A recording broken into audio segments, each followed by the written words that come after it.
আজকে সেই মহেন্দ্রক্ষণ আমাদের ফেরি যোগাযোগের শুভ উদ্বোধন হলো, যেটা আপনি ইতিমধ্যে দেখেছেন।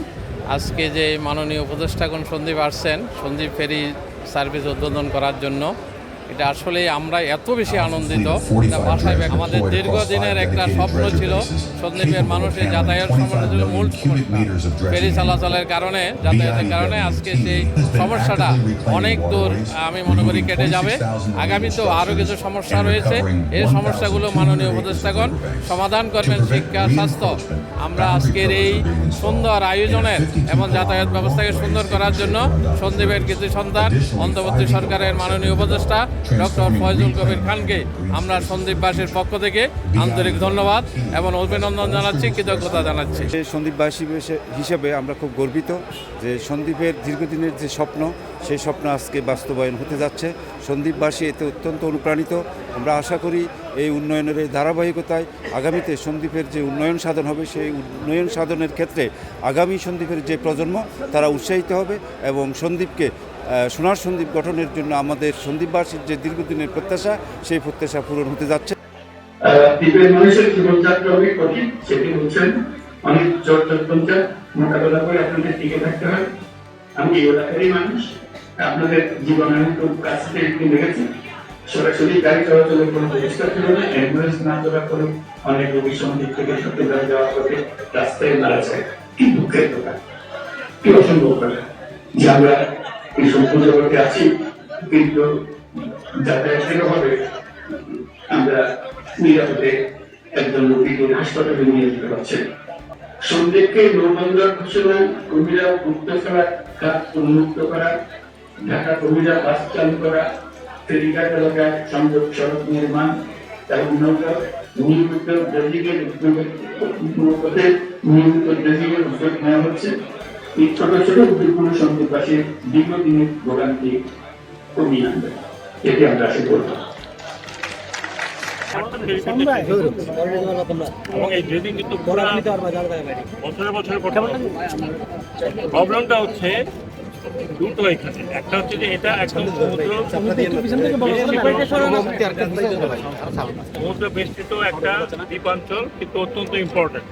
এটা একটা বড় উপদ্বীপ এবং সন্দীপের একটা ঐতিহ্য আছে। এইখানে যোগাযোগ ব্যবস্থা না থাকা অত্যন্ত অন্যায় একটা কাজ হয়েছিল অতীতে। তারপরে অনেক কষ্ট করে আমাদের এটা করতে হচ্ছে। এখানে অনেক আমাদের প্রায় 8 মাস আমরা আছি, এই 8 মাস নিয়ে এই কাজ করতে। আমার একটা কথা মনে রাখবেন যে এইখানে এটা কোস্টাল এরিয়া, এটা কিন্তু টেম্পোরারি। হয়তো 2 মাস পরে আমাকে এখানে সি ট্রাক দিতে হবে, সি ট্রাকও টেম্পোরারি হবে। সি ট্রাকে আপনারা এত এত মালামাল একসাথে দিতে পারবেন না। আমাকে বিআইডব্লিউটি চেয়ারম্যান বলেছেন যে তিনি 4টা সি ট্রাক দিতে পারবেন। এর মধ্যে আমাদেরকে কোস্টাল ফেরি আনতে হবে। বাংলাদেশে কোস্টাল ফেরির কোনো প্রভিশন নাই এবং আনতে হবে আমার যত তাড়াতাড়ি সম্ভব। এবং কোস্টাল ফেরি ছাড়া সন্দীপে এখানে আমি রেগুলার দিতে পারবো না, কারণ এটা অনেক অ্যাক্সিডেন্ট। আপনাদের সহযোগিতা দরকার, আপনাদের আন্ডারস্ট্যান্ডিং দরকার, যাতে আমরা সরকারের কাছ থেকে, আমরাই তো সরকার, যাতে আমরা একটা কোস্টাল ফেরি রেডিমেড নিয়ে আসতে পারি, একটা কি দুটো। এটা একটা অসাধ্য সাধন। সাখাওয়াত, ব্রিগেডিয়ার সাখাওয়াত, আমাদের এবং সবাই মিলে এটা কিন্তু খুব কঠিন সহজ কাজ না, কিন্তু এবং এই কারণেই কিন্তু এতদিন হয় নাই। ওনারা এটাকে চ্যালেঞ্জ হিসেবে গ্রহণ করছেন এবং ওনারা সফল হয়েছেন এই যে আজকের এর মাধ্যমে।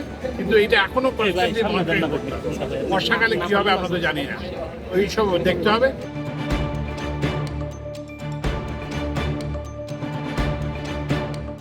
এটা দেওয়া উচিত, কারণ আসলে অনেক লক্ষ মানুষ এখানে উপকৃত হবেন। আমি একটা ওয়াদাও নিয়ে নিয়েছি, যেটুকুন জায়গা দিয়েছি সেটুকুন তার 3 গুণ উনি আমাকে দেবেন, আমি গাছ লাগাবো। খুব খুশি লাগছে আজকে সন্দীপের মানুষের জন্য। আর খুব খুশি লাগছে যে ফজল ভাই যে ভেবেছেন যে ওনার এলাকার মানুষদের এই সমস্যাটার সমাধান করতে হবে এবং এই 7 মাসের মধ্যে উনি এই কাজটা করে ফেলেছেন।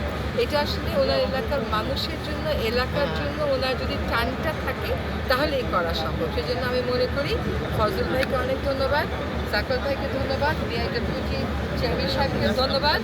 এবং আপনারা এই সেবাটা নেবেন, দেশের জন্য দোয়া করবেন, আমাদের সরকারের জন্য দোয়া করবেন, এটাই আপনাদের কাছে